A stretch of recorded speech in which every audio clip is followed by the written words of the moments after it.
মারধর করার প্রচেষ্টা, কেন গ্রামবাসীরা আপনার মধ্যে খেপে গেলেন? এটা মিথ্যা অভিযোগ সন্দেশখালী ইস্যু করে আমাকে এর সঙ্গে জড়ানো হচ্ছে। যেগুলো ওরা নিয়ে এসছে, যেসব অভিযোগগুলো আছে সেগুলো অসত্য। আমি এখনও দাঁড়িয়ে বলছি, আমার মধ্যে যদি মানে তদন্ত করে দেখা হোক। আপনি কি এখানকার মানুষদের জমি দখল করে নিয়ে ঘেরি করেছেন এমনটা? আমি যদি কারোর জমি দখল করে নিয়ে ঘেরি করে থাকি, যদি স্বচ্ছতা থাকে, যদি সত্য প্রমাণিত হয়, দিবা আলোকে ফাঁসি নেব আমি। এই যে বাড়ি আজকে যে আলাঘরগুলোতে আগুন লাগিয়ে দেওয়া হয়েছিল, ওই ঘেরিগুলো আপনার বা তৈয়ব খানের, আপনাদের যারা নেতা তাদের, এবং শাহজাহানের নির্দেশে আপনারা করেছেন এমনটাই অভিযোগ করছেন? না, ভুল কথা, একদম সম্পূর্ণ ভুল কথা, বারবার বলছি ভুল কথা। কাদের জন্য এরা এই আন্দোলন করছে? ওরা তো বলছে আমরা নিঃস্ব হয়ে গেছি আপনাদের জন্য। না, আমি বিগত 19 সালে, প্রথম থেকে বলি, আমি 19 সালে বিজেপিটা প্রথম এই অঞ্চল সভাপতি ছিলাম। 19 সালের ভোটে যখন অঞ্চল পরাজয় হয়, বিজেপির কাছে দখলে যায়, তখন ওরা আমাকে একটা সময় এই যে আমাদের বটতলা বলে যে জায়গা আছে, মন্দির আছে, ওখানে তুলে নিয়ে গিয়ে আমাকে, আমার আনুষঙ্গিক যারা ছিল তাদেরকে তুলে নিয়ে গিয়ে ওখানে বেদম মারা হয়। তৃণমূলের লোক মেরেছিল। হ্যাঁ, কোন নেতার লোক তখন এরা ছিল? তখন শেখ সাহেবের লোক ছিল। আমি ছিলাম বিজেপি, আমি তখন বিজেপি করতাম। এখন কোন দল? এখন আমি তৃণমূল করি। তৃণমূলের প্রধান, তৃণমূলের অঞ্চল সেক্রেটারি।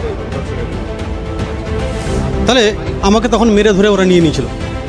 নেওয়ার পরে আমি এই দলে থাকি, আমাকে একটা দায়িত্ব দিয়ে, অঞ্চলের দায়িত্ব দিয়ে রাখা হয়। যদি আমি কোনো জমি কেলেঙ্কারিতে, কোনো অর্থ কেলেঙ্কারিতে, কোনো মা বোনের ইজ্জতের সঙ্গে জড়িত থেকে যদি কোনো কেলেঙ্কারিতে আমি থেকে থাকি, তাহলে তার দায়ভার আমি নেব, যদি ওরা প্রমাণিত করতে পারে। এটা মিথ্যা ইস্যু, যাতে করে যে আমার নেতৃত্ব অঞ্চল চলছে, তাতে করে ওরা ভয় পাচ্ছে যে সামনে লোকসভার ভোট আছে। এরা তো সাধারণ মানুষ, এদের ভয় পাওয়ার কি? এরা সাধারণ মানুষ নেই, এদের মধ্যে সব বিজেপির লোক আছে।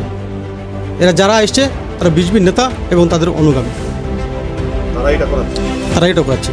এই যেমন প্রিয়তোষ আছে, শুভঙ্কর সর্দার আছে, ওই তন্ময় আছে, ওই আমাদের আমতা যার নাম হচ্ছে দেবাশিস। আপনার কতগুলো ঘেরি আছে? আমার দুটো ঘেরি। ওই দুটো ঘেরি দিয়ে আগুন লেগেছে আজকে? না, ওই দুটোর মধ্যে একটা আমার, একটা হচ্ছে তৈ মোল্লার। আগুনগুলোকে লাগালো বলছে তো আপনাদের লোক লাগিয়ে দিয়েছে? না, বিজেপির লোক লাগিয়েছে। এরা বলছে আপনারা লাগিয়ে গ্রামবাসীদের দোষ দিচ্ছে। আমি দেখেছি, প্রিয়তোষ লাগিয়েছে। হ্যাঁ, আমি এখান থেকে দাঁড়িয়ে পুলিশকে জানিয়েছিলেন? হ্যাঁ, পুলিশকে জানিয়েছি। পুলিশ তত মুহূর্তে ওরা আসছে, এসে দেখলো যে ওরা তখন সেই মুহূর্তে ছিল। তারপরে এসে দেখছি পুলিশ, আমি এখানে দাঁড়িয়ে দেখছি, আমার দেখুন এখন প্রমাণ করে দেখুন এখান থেকে দেখা যায় কিনা। তাহলে আপনি কি চাইছেন?